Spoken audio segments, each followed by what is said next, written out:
His name's Canon David Diamond, but in Deptford, he's always called... Falv. Falv. Yeah. Everyone calls him Falv, yeah, Father or Falv, yeah. No other name. He gave Deptford a kiss of life when it badly needed it.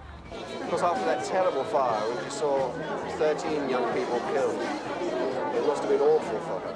He worked very closely with the black community after that fire, just before Christmas. And since he's been with us, he's got to know everyone and what their problems are. But I instinctively felt there was a role for the church. Lack of belonging, lack of any sense of confidence. Without you, I don't know what she would have done. You know, you've been absolutely marvellous.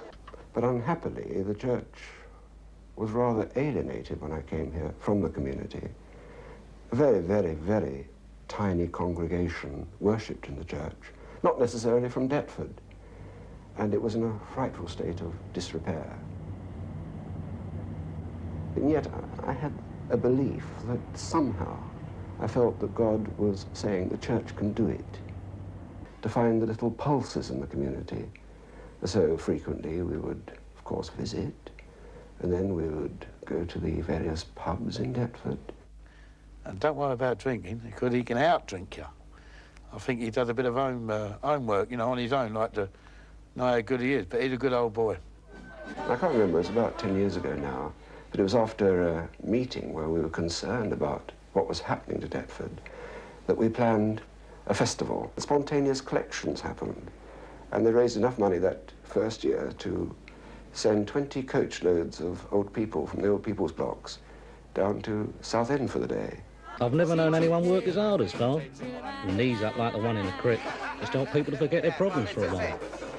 If you looked at that party in the crypt, you would see the enormous diversity of people there. Now, this is important. It has an enormously intimate atmosphere, somewhere that is nice to go. And for 5 nights of the week, it is an open youth club. It was connected with a church service with a mass. Mass happened first, and then the party second.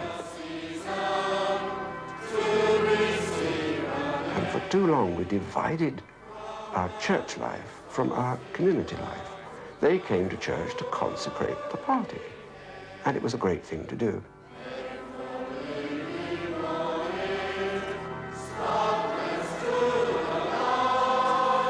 All creation, through your goodness we have this bread to offer which earth has given and human hands have made. It will become for us the bread of life.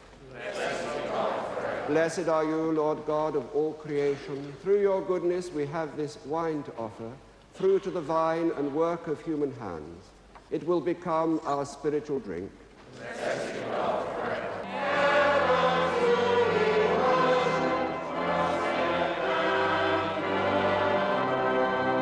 Our Lord doesn't want to be made a prisoner in our churches. He wants to get out into the community.